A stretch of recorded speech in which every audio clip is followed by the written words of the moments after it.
I'm Juan Manuel. I'm from Haifa, Mexico. I'm responsible in the technical area for Mexico and Central America. And today I'm going to talk about recirculation systems. I will try to tell what parameters are very important to consider in this kind of systems, and what is the content today that we will review, manage the drainage, measure and control the nutrigation parameters, choose the fertilizers, be creative with the fertilizers that are available in the market, and search for good quality of fertilizers. It's very important in these recirculations. Manage the drainage. Okay, we know the water is a limited resource.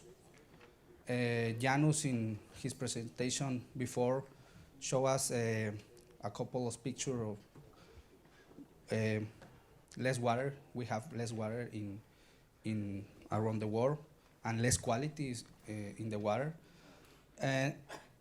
It's for that now this kind of system recirculation becomes more and more used. We have now the experience with the advanced countries like Netherlands that we can have save a lot of water and nutrients, around 60%.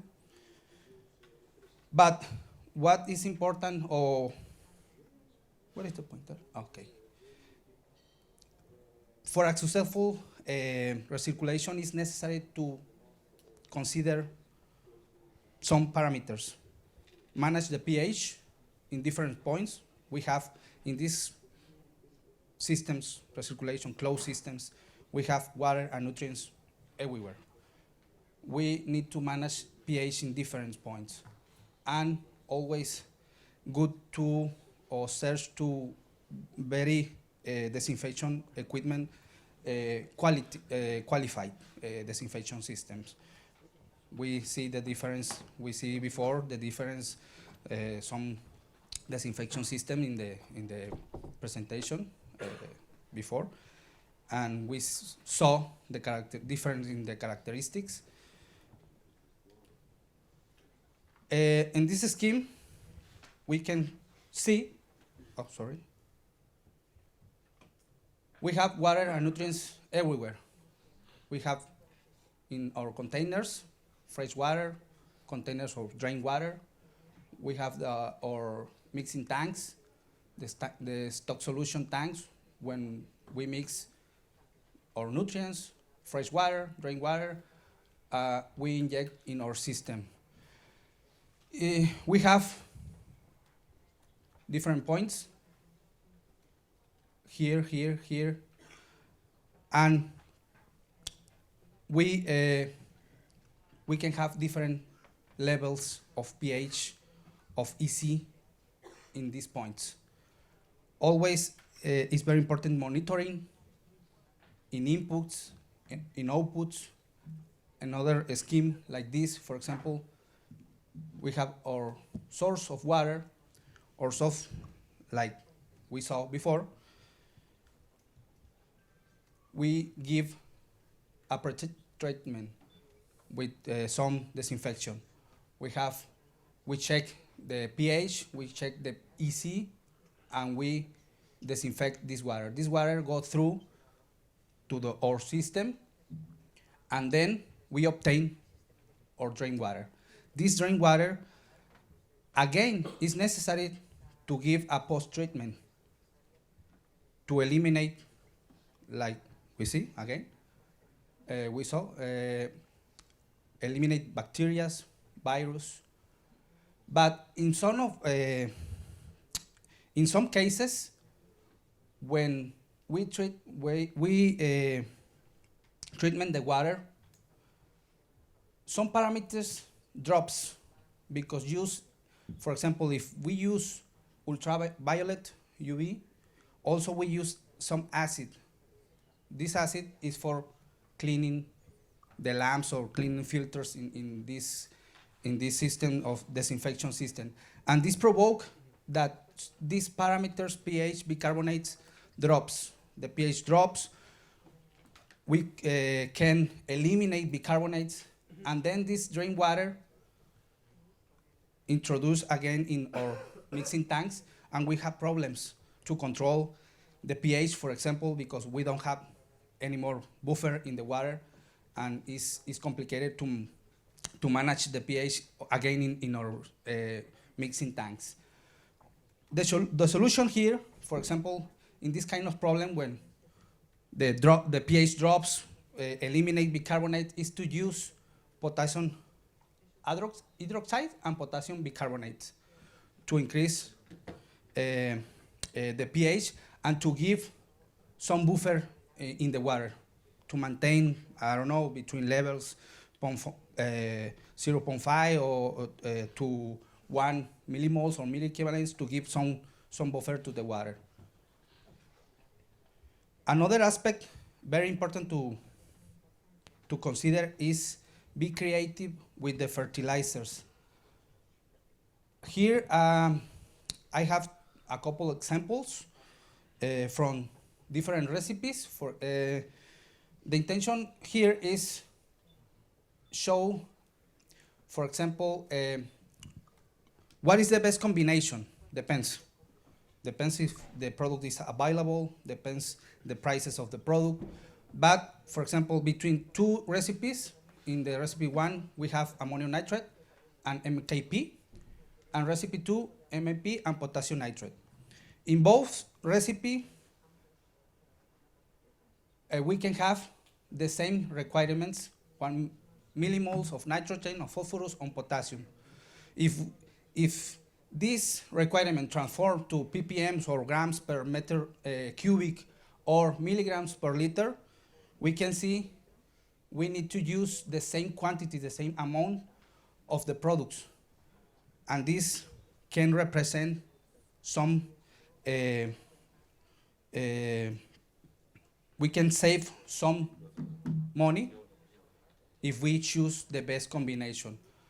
Maybe we don't need it to do a complicated blend or mix between a lot of products. Maybe with 2 products or 3 products, I have the requirements that I needed. And the quantity, look, is the same, milligrams per liter, milligrams per liter.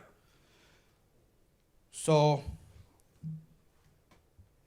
this represent, well, now I think more than more important in current days, I think, is the available fertilizer more than the prices. But if we have a stable market, this point is very, very important to choose the best combination. So, two partial conclusion here is wise choice of fertilizers can save money, and always keep it simple.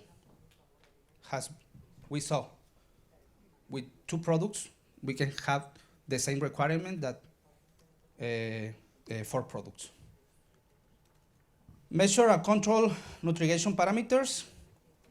Okay, we saw in different presentation this picture, pH, the picture. Dimitris talked yesterday about the importance of the pH to maintain the pH to the levels 5.5 to 6.5, because out of this range, the availability of some nutrients starts dropping. So in this system, maintain the pH, for example, in drains or slabs, the pH, the high pH is very easily, and reduce essential nutrients. For example, what happened? Low availability of phosphorus, of course, iron and manganese. And what we do when we have low availability? Higher application rates. But if we apply more application rates, we can provoke block drippers. and also, of course, represent more cost of production. Also, when this happens, blow drippers, it's necessary to flush or clean pipes. This, again, represent more cost. What is the solution? Some solution is ammonium application to acidify this root zone, to maintain the root zone between this level of pH, 5.5, 6.5. But also the use of polyphosphates. A brief summary here, for example, control and manage pH in the fresh water. Check always the drippers frequently. Use polyphosphate to prevent mineral reaction or precipitates. And maximum uptake of nutrients. How it works, the polyphosphates. The polyphosphates, well, the phosphates, we can find the phosphates in two forms, orthophosphates and polyphosphates. The orthophosphates is like the element free, orthophosphate. And here, in this form, for example, in MKP and MAP, phosphoric acid, for example, is easier to react with calcium and magnesium in the soil solution and low the availability for three elements, phosphorus, but also calcium, but also magnesium. The solution is to use polyphosphate. It's an alternative, a good alternative, because this is, imagine it's like a chain of orthophosphate, and it's a kind of gradual release. This release is happening very, very near in the roots, and avoid this react between calcium and magnesium. Release phosphorus, and it's available to uptake to the plant. So with polyphosphate, we have more availability of phosphorus with a range of pH level, and keep our irrigation system keep clean of precipitates. Sorry. The water content and the EC, of course, is important to consider in this kind of system. One strategy to maintain the level, for example, in EC, we know some crops, every crop is tolerant to certain salinity or to certain EC. What happened, for example, in the green line, we have the water content, and the black line, the EC, electric conductivity. When the EC going up,